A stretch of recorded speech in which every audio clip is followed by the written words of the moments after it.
Assalamualaikum warahmatullahi wabarakatuh. Salam Gen Perani, generasi inspirasi dunia. Pada sesi Samu, sharing ilmu kita pada video kali ini, kita akan membahas tentang kejujuran memberikan dampak besar untuk bangsa Indonesia. Seperti yang kita ketahui bahwa Indonesia adalah negara yang super sangat kaya. Sampai orang Indonesia sendiri tahu fakta bahwa sumber daya alam kita itu berlimpah ruah dari Sabang sampai Merauke. Sebut aja apa yang kita mau, semua ada di negara kita. Tapi, ada satu pertanyaan miris yang mungkin selalu ada dalam benak kita dan sering kita dengar. Kenapa bangsa ini belum juga makmur seutuhnya? Kenapa orang kaya makin kaya dan orang miskin makin miskin? Bahkan makin banyak orang miskin di negara kita.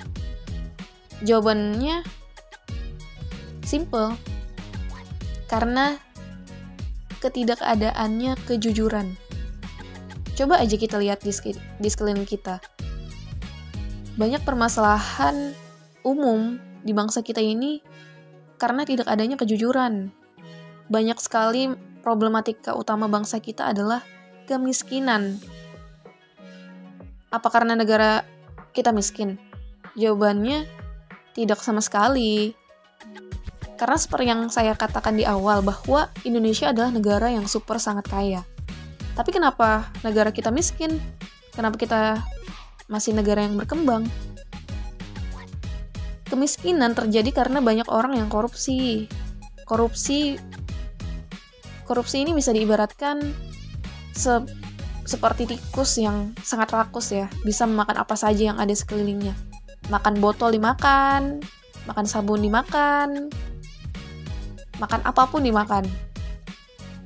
Kalau saja ya, uang-uang yang dikorupsi oleh segelintir orang atau kelompok yang berkuasa, bayangkan betapa banyak alokasi dana yang bisa digunakan untuk kesejahteraan masyarakat kita. Andai saja semua elemen bangsa ini punya satu kualitas, yaitu apa? Kejujuran. Dijamin semua urusan bangsa kita bakalan beres. Saya jadi teringat dengan sebuah kisah. Saya lupa saya baca di buku apa. Cuman kisah ini sangat nyambung dengan tema kita hari ini. Yaitu kisah pada zaman Rasulullah. Saat itu ada seorang yang hendak ingin masuk Islam. Lalu dia mengatakan tidak bisa meninggalkan perilaku maksiatnya. Jadi dia itu minta izin ke Rasulullah agar tetap dibolehkan melakukan maksiat. Intinya kurang lebih beginilah yang dia ucapkan. Rasul, saya mau masuk Islam, tapi kalau boleh dilonggarin dikit ya aturannya, karena saya masih demen maksiat. Lalu Rasulullah pun mempersilahkan orang tersebut untuk melakukan apa yang dia mau, namun dengan satu syarat. Apa syaratnya? Jangan bohong. Lalu orang itu berkata, wah gampang banget syaratnya. Oke deh, setuju. Ternyata setelah beberapa hari syarat yang tadinya dibilang ringan di awal, ternyata berat juga. Rasulullah pun terus bertanya kepada orang tersebut apa aja yang dilakukan setiap hari dan orang tersebut sangat malu jika dia menjawab habis berbuat maksiat. Akhirnya orang tersebut selalu berpikir 1000 kali untuk melakukan maksiat karena ditanya Rasulullah. Sementara dia telah berjanji untuk tidak berbohong. Dampaknya dari cerita ini, semakin lambat laun orang tersebut semakin meninggalkan hobi bermaksiat dan beribadah dengan giat. Jadi kuncinya jangan bohong. Kalau kita jujur, kita nggak bakalan ngelakuin hal-hal yang maksiat tadi gitu.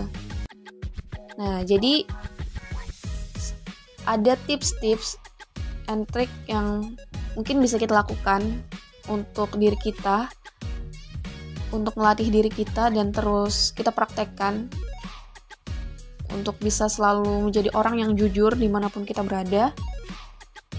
Nah, ini tips-tipsnya merupakan rangkuman dari beberapa buku yang saya baca mengenai kejujuran. Semoga bisa bermanfaat untuk kita. Poin pertama yang menjadi garis besar yang ingin saya bahas yaitu jangan mudah membuat janji. Kenapa ini menjadi poin utama? Karena keseringan orang ketika membuat janji itu selalu ingkar. Biasa orang itu berbohong karena sudah terlanjur buat janji dan nggak bisa ditepati, akhirnya bohong. Misal nih, ada orang udah janji jam 3, malah datangnya jam 10 malam, padahal janjinya jam 3 gitu. Dan itu udah bohong, berarti itu ingkar janji, padahal kesepakatannya jam 3 udah on time nih. Oke gitu. Kalau misalnya nggak bisa juga kita nepatin janji tersebut, kita harus minta maaf itu sekurang-kurangnya. Tapi usahakan, pastikan dulu setiap kita mau buat janji, sebelum kita ucapkan sudah diperhitungkan matang-matang. Kita harus bisa memikirkan apakah kita bisa nggak on time, tepat di jam 3 kita datang atau enggak. Kalau misalnya kita udah tahu perjalanan kita 1 jam, kita bakalan sampai sana jam 3, kita perkirakan lah kita berangkat jam berapa. Terus kalau misalnya memang ada kendala di jalan, akhirnya kita harus telat beberapa detik, kita komunikasikan, minta maaf gitu. Dan juga kita harus membiasakan ketika kita ingin membuat suatu janji diawali dengan ucapan insya Allah, yang mana artinya jika Allah menghendaki.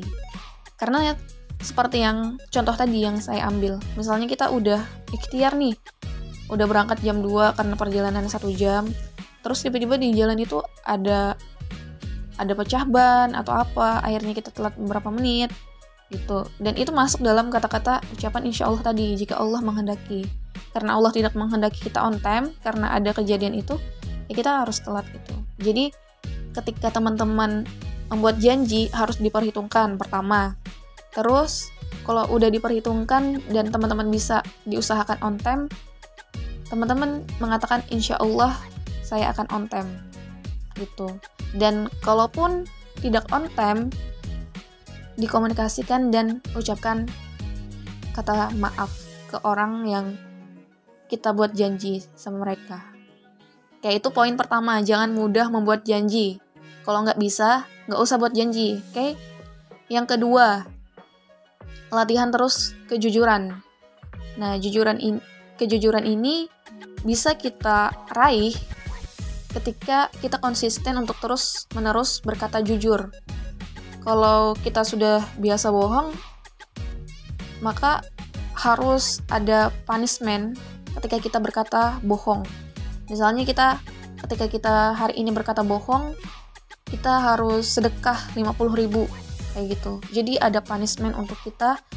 Jadi itu membuat kita nggak berkata bohong. Jadi harus latihan terus-menerus, harus konsisten. Terus poin ketiga yang menjadi poin utama, yaitu lebih baik diam daripada berbohong. Jadi kalau ditanya mengatakan sesuatu dan kita katakan itu nggak tahu apa-apa, lebih baik kita diam. Karena ada hadis Rasulullah, hadis riwayat Bukhari yang mengatakan, barang siapa beriman kepada Allah dan hari akhir, hendaklah dia mengatakan yang baik atau diam. Jadi kalau teman-teman nggak bisa berkata baik, hal-hal yang baik, maka lebih baik diam. Karena itu lebih mencegah kita mengatakan hal-hal yang bohong, yang nggak sesuai dengan fakta gitu. Nah, itu tadi poin ketiga.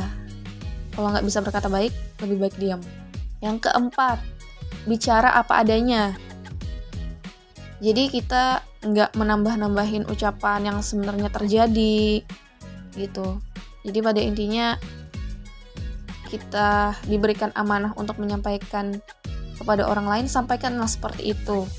Ketika orang menyampaikan kepada kita berita seperti A, maka kita sampaikanlah A kepada orang lain. Jangan ditambahin ke B, C, D, E, F, G kayak gitu. Oke? Bicara apa adanya sesuai fakta. Terus yang kelima, bohong itu dosa dan penyakit berbahaya. Ingat baik-baik, bohong itu dosa dan penyakit berbahaya. Kalau kita udah sekali berbohong, kita bakalan ngelakuin itu lagi dan lagi.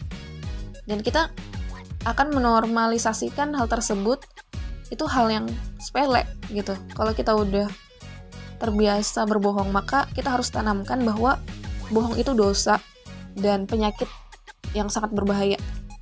Oke? Itu poin kelima. Poin keenam, jangan terbiasa asbun dan asbak, asal bunyi, asal nyeblak. Jangan kebiasaan nyerocos hal-hal yang gak kita ketahui, tiba-tiba kita bicara gitu. Usahakan jangan asbun, jangan asbak, oke? Yang ketujuh, banyak-banyak bergaul dengan pembohong. Aneh ya? Aneh banget ya sarannya. Ya iya, karena untuk merasakan bagaimana rasanya tidak enak dibohongi, kita harus merasakan dulu jadi korban dikibulin atau ditipu gitu. Karena itu kita akan membuat kita berpikir, oh ternyata gak enak ya dibohongin. Oh iya ternyata lebih banyak jago bohong orang daripada kita gitu. Terus juga bakalan gak berdampak baik untuk kita.